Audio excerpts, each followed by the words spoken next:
Hi there, welcome to my views and news. Two news stories. Firstly, a desperate claim by Ethiopian military regarding Fano group's military seems to be so desperate to prove that its operation against Fano fighters is successful that even minor details are being shared showing military's gains. Jula claims that Ethiopian military is one of the strongest in the world in Africa. But what is the level of communication of this military? We want to share with you an example. Secondly, first comprehensive review of Pretoria deal kicked off in Addis Ababa today. Top Tigray leaders are in Addis Ababa. International players are also in Addis Ababa. Federal government is represented by intelligence agency chief. So what is happening? Is Getachew in Addis Ababa because he has not been seen in public recently. Firstly, viewers, Ethiopian military launched an operation against Fano fighters around 3 weeks ago. Since then, military has been making some tall claims, claiming that it has been clearing areas, killing dozens of Fano fighters, restoring peace and stability in the Amhara region, but not a single comprehensive briefing by the military so far.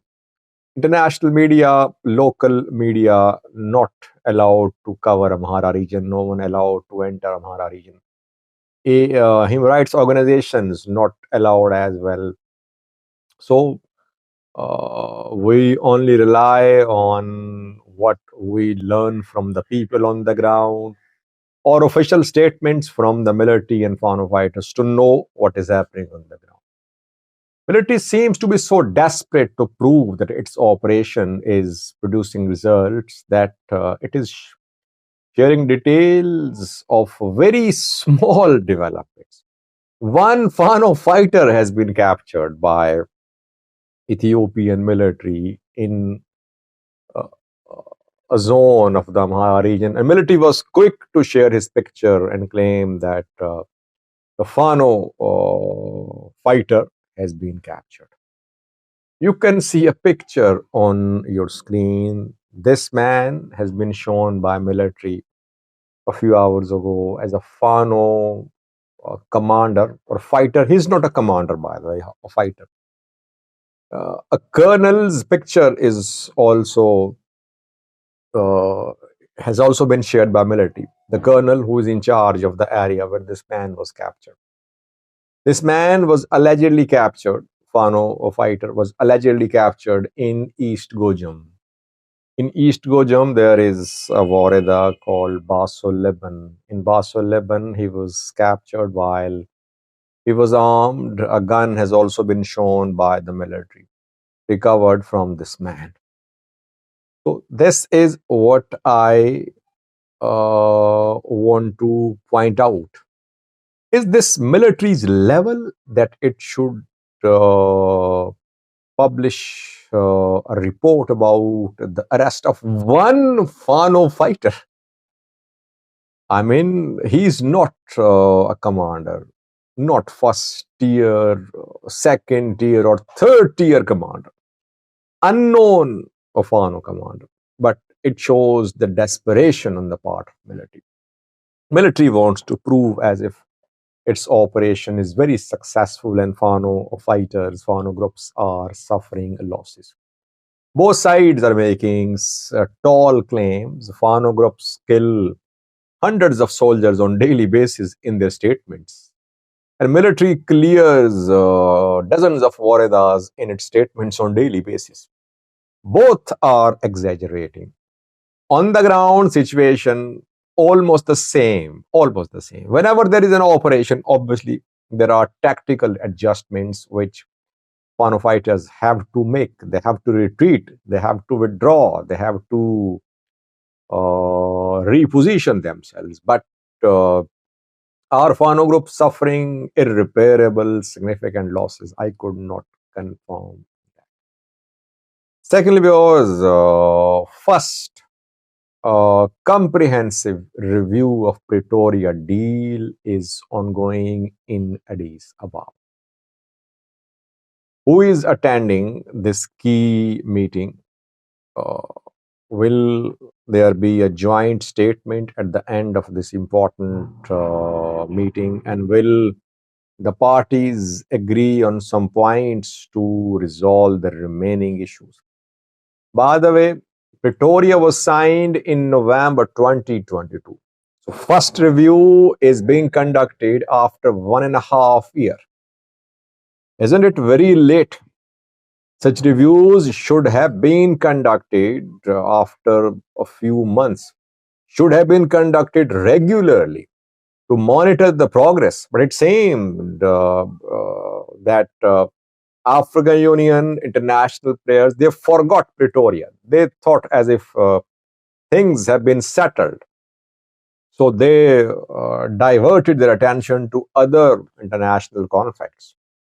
And Pretoria was not given due attention. Now, when Tigray is raising alarm that its people could die, its fighters are not going to be demobilized, Tigray has some preconditions. Tigray accusing Eritrea, that Eritrea in occupation of Tigray territories, Eritrea denying. Now, when temperature is rising, international community is quick to intervene. This intervention should have happened months ago.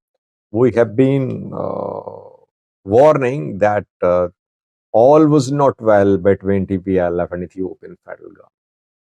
Now, who is attending this key meeting of about the implementation of Pretoria deal? Firstly, from Tigray side, top Tigray leaders are here. Even those who were not part of the negotiations which led to signing of Pretoria, like Debretsion. Debretsion was not part, TPLF chairman, Debretsion Gebremichael, he was not part of the team which negotiated Pretoria. Tigray team for Pretoria had other members. Getachew was a member, Varede was a member too, I think. But today's Debretsion was seen in Addis Ababa. So he's part of Tigray's team, which is attending the talks. Debretsion Gebremichael there. Getachew has returned to Ethiopia. So all rumors were false about Getachew. It was being claimed that he was facing serious health problems. Some others claimed he had been poisoned by PM Abiy's government, and one pro-Ethiopian government journalist claimed that he had held some meeting with Eritrean Egyptian government officials. All were rumors. Maybe Getachew faced some health conditions, but he was in Europe. That is what we are able to confirm. He's back. He seemed to be in good shape, by the way. Getachew here in Addis Ababa, Debretsion here too, Sadkan here as well. Where are they seen too? So top TPLF, EDF leadership, Tigray interim chief, all are part of these talks from Tigray side. From Ethiopian government side, the team which negotiated Pretoria is attending these talks. Ridwan Hussein, who is head of Ethiopian intelligence agency, is here in Addis Ababa representing federal government. Gideon Timotheus, Minister of Justice, here, two top men from federal government side. EU, US, UN, IGAD, all have sent their observers to attend this meeting. Mike Hammer here from US. And then from African Union, Musa Faki, the chairperson, is attending the talks. Olusegun Obasanjo, the mediator appointed by African Union, part of talks to Uhuru Kenyatta, former Kenyan president here too, and one representative from South Africa hosted Pretoria dialogue. So it's a key meeting today. All parties will speak. All will raise issues. which they think are unresolved. Issues like return of IDPs, issues like integration, adjustment of federal government in Tigray and vice versa too. Issues like disputed territories, demobilization, all will be discussed. Let's see how the discussions end. We'll update you in coming videos. It's good to see, by the way, that at least Pretoria is being reviewed. Tigray and federal government are in need of a new Pretoria. They cannot sign a new Pretoria on their own. They need the support of third parties. Third parties which brought them to table in Pretoria in 2022. That is why Mike Hammer here, African Union leaders here, EU, US, UN, IGAT representatives here. So I'll be coming videos about the ongoing review of Pretoria in Addis Ababa. Thank you for watching.